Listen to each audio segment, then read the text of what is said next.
Je crois convenable de tracer ici quelques traits de ces membres du gouvernement dont l'existence a été si culte, mais dont les opérations ont eu tant d'influence sur les destinées de la France et sur les affaires de l'Europe. Parrain, qui remplissait alors les fonctions de président, était issu d'une des plus anciennes familles de Provence. Une jeunesse orageuse et le désir d'avancer rapidement dans la carrière militaire l'avaient conduit dans l'Inde où il servait dans un régiment colonial, la déroute en France en 1789. Il prit parti dans la Révolution. Il n'y obtint cependant aucune célébrité. La nature lui avait refusé tous les moyens d'éclat par lesquels on acquiert des succès de tribune, mais il était homme de résolution. Et sa conduite à la chute de Robespierre, lui attirant la haine des Jacobins, lui fit partager la reconnaissance de la France entière avec ceux qui contribueront à détruire cette effroyable tyrannie. À l'époque dont je parle, Parra était le plus violent des trois membres du directoire qui voulaient un changement dans l'Écossais. Sa haine contre Carnot était si exaspérée que peu de jours avant les 18 fructiteurs, un de ses confidents, à qui je faisais la remarque que Carnot serait bien sans doute se soustraire à la persécution, me fit cette réponse. Nous les tuerons. Il avait sans cesse à la bouche des expressions les plus injurieuses contre ceux qui soupçonnaient d'être royalistes. Cependant, comment concilier cette haine des Bourbons et de leurs partisans avec des révélations publiées par Faucheperret depuis la Restauration et qui Parra n'a point démenti? Cet agent de Louis XVIII assure que le directeur avait souscrit au projet du comte de Lille pour opérer aux révolutions royalistes, qu'un pardon en forme lui avait été envoyé et une amnistie pour son vote dans le procès du roi défunt. Enfin, que plusieurs millions lui avaient été promis en indemnité de sa place de directeur.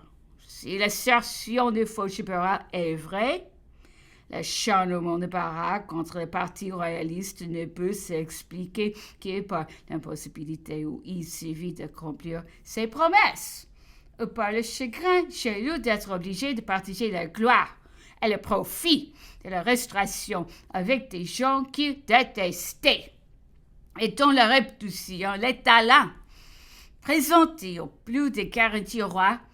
Sa conduite n'était Napoléon pendant tout son règne avec cet homme s'expliquerait aussi par la connaissance qu'il aurait acquise de sa trahison.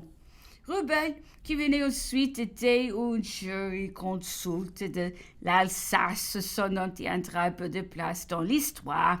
On l'accusait alors de soigner sa fortune avec une avidité qui lui aurait donné des richesses immenses, cette imputation que personne ne révoquait en doute a été démentie sans réplique. Après avoir vécu pendant 15 ans dans l'obscurité, rebellement, il y a peu d'années, il n'a laissé qu'une fortune très médiocre. Le troisième directeur s'appelait La Veilleur Lepaut. C'était aussi un jurisconsulte, une probité inattaquable et une réputation de talent proclamée par quelques comités l'ayant fait juger capable de gouverner l'État. Carnot la forme à traiter dans un de ses écrits. Je crois qu'il y a beaucoup d'exagération de ce portrait tracé par le ressentiment. Cependant, plusieurs traits prochants de la vérité se faisaient appeler le bonhomme par ses amis et ses laquais. Et il pleurait de joie. Et 18 fructiteurs apprenant que 30 législateurs ayant être jetés sur les sables brûlants de Cayenne. Ce philosophe s'était fait chef de sac de sa philanthropie qui cherchait à propager n'était autre chose que l'épudéisme. Il présentait en offrande des fleurs sur ses autels, mais les pauvres prêtres chrétiens expiant dans les cachots les crimes, les signes, la religion et la réveillère étaient tout-puissants. Le seul homme qui, dans le conseil, était digne de ses hautes fonctions et qui jouissait d'une considération non contestée, c'était Carnot.